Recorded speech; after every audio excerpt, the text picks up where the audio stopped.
Nous lisons dans l'évangile de Marc au chapitre 11, des versets 20 à 24.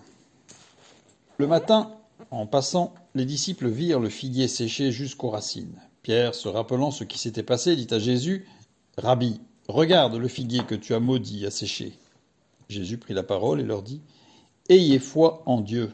Je vous le dis en vérité, si quelqu'un dit à cette montagne, « Ôte-toi de là et jette-toi dans la mer », et s'il ne doute point en son cœur, mais croit que ce qu'il dit arrive, il le verra s'accomplir. C'est pourquoi je vous dis, tout ce que vous demanderez en priant, croyez que vous l'avez reçu, et vous le verrez s'accomplir. » Nous avons ici affaire à un texte très utilisé par certains courants, certaines théologies. Regardons de près. Tout d'abord, le verset 20, les disciples donc voient le figuier. Petit rappel, Jésus est intervenu sur le figuier en le faisant sécher, et en faisant particulièrement sécher toute sa partie aérienne et non pas la partie souterraine, afin que celui-ci, qui était stérile, puisse porter du fruit. Donc il y avait vraiment une portée dynamique de vie dans ce que Jésus a fait, et non pas de mort. Pierre se rappelle. Le terme grec, Pierre se re-rappelle, si on pouvait traduire. C'est-à-dire qu'il l'avait un peu oublié. Il y a un fait qui fait que ça revient dans sa mémoire. Avec une idée d'exhortation. C'est-à-dire qu'en fait, il se fait du bien en se remémorant ce que Jésus a fait. Et il dit à Jésus, « Rabbi, regarde, le figuier que tu as maudit a séché. » Alors, on va regarder le verbe maudire, kataraomai, parce que ce terme veut dire trois choses différentes. Si l'objet est décliné à l'accusatif, c'est-à-dire le mot figuier, alors ça veut dire espérer un malheur. Si l'objet, ici le figuier, est décliné au datif, ça veut dire faire des imprécations, agir pour faire du mal. Et si le verbe qui a été traduit par maudire est suivi d'un verbe à l'infinitif, ça veut dire faire des imprécations, agir pour faire mourir.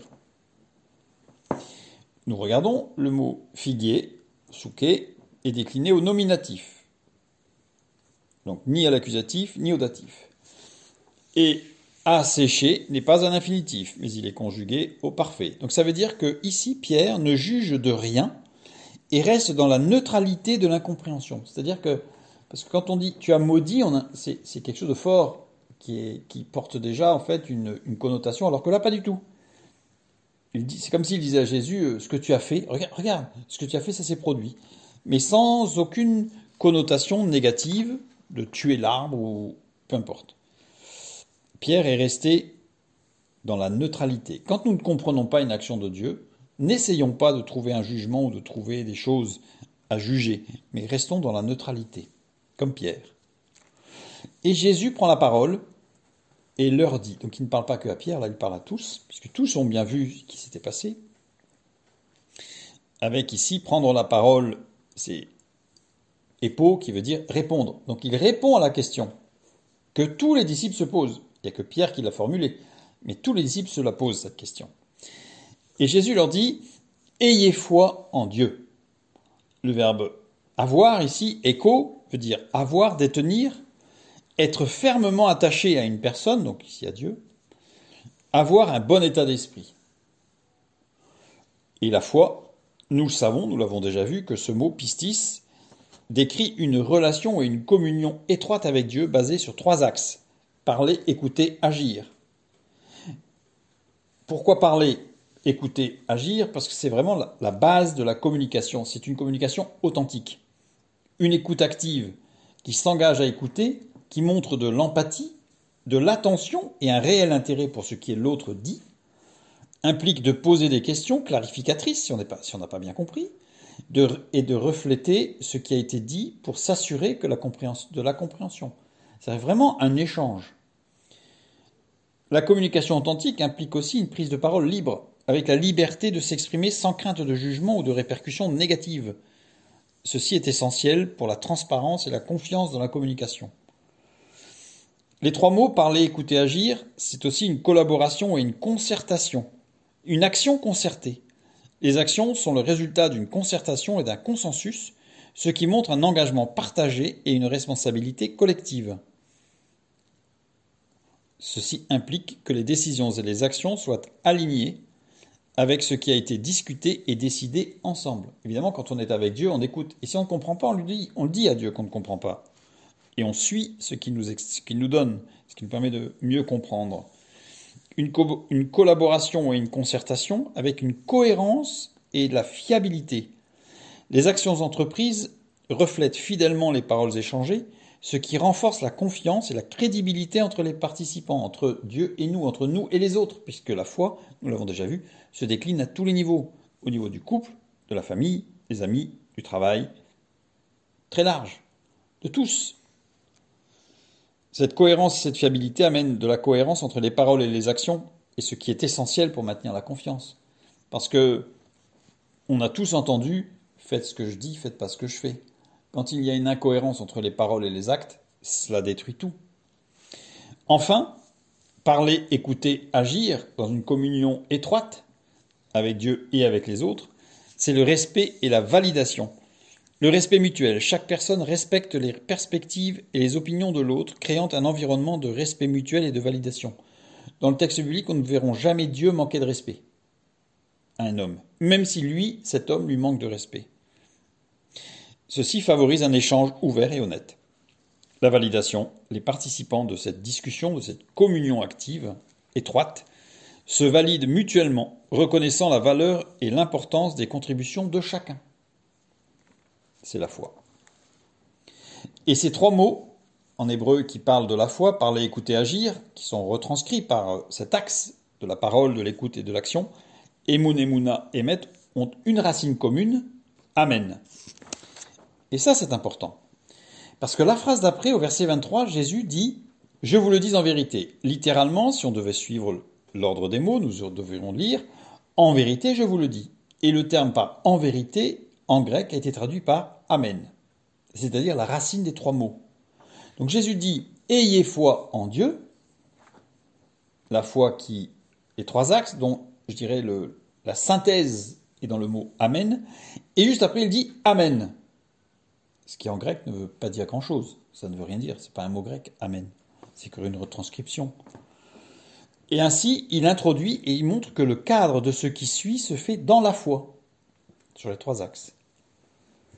Alors, il y a en plus un petit élément que je trouve intéressant, c'est qu'il y a un verbe grec qui ressemble beaucoup à amen. C'est le verbe eini, qui veut dire être, conjugué à la première personne de l'imparfait, et qui se dit Amen en grec. Et Amen, ça veut dire j'étais, je suis, je serai, puisque c'est l'imparfait, c'est-à-dire que c'est quelque chose de continu. Ce que j'étais, je suis, et ce que je suis, je serai. Et donc je serai ce que j'étais. Jésus va dire je suis, à maintes reprises. Et donc on continue. Si quelqu'un dit à cette montagne, ôte-toi, le verbe dire ici c'est épo. Épo qui veut dire répondre. Donc ça veut dire que ce n'est pas quelque chose qui sort tout d'un coup du j'ai envie, donc je le dis. Épo, c'est répondre. Donc il y a une réponse. Si quelqu'un répond en disant, qu'il faudrait peut-être traduire, conjugué au mode subjonctif. Le mode subjonctif en grec, c'est le mode verbal qui exprime des actions ou des états potentiels, hypothétiques, désirés ou incertaines. C'est-à-dire que c'est pas sûr. C'est pas sûr.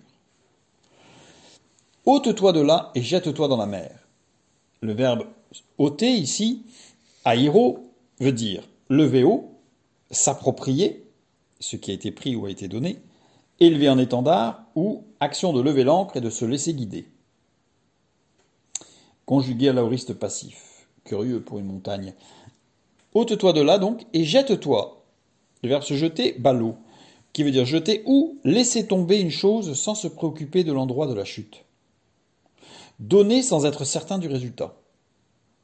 Et les deux verbes sont conjugués au passif. C'est-à-dire que c'est pas ôte-toi, mais que quelque chose fasse que tu t'ôtes de là. Passif. Soit ôter de là, et soit jeter. Et jeter, on peut le traduire par effondrer.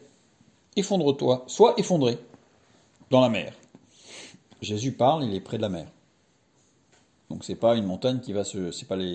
C'est pas le massif central qui va se jeter dans l'Atlantique ou dans la Méditerranée. Et s'il ne doute point, alors, la négation ici est une négation relative, mais, c'est-à-dire que une négation conditionnelle et relative, indique un manque de volonté, de réflexion et d'investissement personnel. C'est-à-dire que s'il ne s'engage pas, le verbe douter, diacrino, veut dire essayer, décider, donner un jugement, déserter, se retirer, s'opposer, lutter, être en désaccord. Et ça veut dire que s'il ne s'engage pas et qu'il est en désaccord, s'il ne s'engage pas dans une réflexion et qu'il se retire, qu'il est en désaccord en son cœur, il ne faut pas ça, mais s'il croit, ce qu'il dit arrive. Le verbe arriver, toujours airo, le même verbe que tout à l'heure. Conjugué à la voix moyenne déponente, c'est-à-dire que c'est conduit par le Saint-Esprit. Alors, il le verra s'accomplir. Il le verra, c'est auto, datif, c'est-à-dire pour lui, désignant la personne à qui est donné ou attribué un objet, c'est-à-dire ce qui va se produire, c'est qu'il va se produire quelque chose pour lui, en lui. On ne parle pas de la montagne là. S'accomplir, verra s'accomplir, voir s'accomplir, c'est un seul verbe, c'est eimi, le verbe être, conjugué au futur. Ça veut dire quoi? Ça veut dire que littéralement, si il dit quelque chose, mais qu'il est convaincu que ce qui se produira sera conduit par le Saint-Esprit, alors il comprendra l'œuvre du Saint-Esprit. Ça ne veut pas du tout dire que s'il dit que la montagne va se jeter, ça veut simplement dire que s'il dit quelque chose d'hypothétique, mais qu'il est convaincu que c'est le Saint-Esprit qui conduira toute chose, même si ça ne se produit pas comme il l'avait dit, mais s'il est convaincu que c'est le Saint-Esprit, et non pas Satan, le diable, tout ce que vous voulez, s'il est convaincu que c'est le Saint-Esprit dans sa souveraineté totale qui conduit toute chose, alors il recevra la bénédiction parce que lui, il grandira. C'est pourquoi je vous dis, verset 24, tout ce que vous demanderez en priant, c'est-à-dire dans l'onction conduite par l'Esprit, croyez que vous l'avez reçu et vous le verrez s'accomplir et vous recevrez en vous-même la grâce et la bénédiction.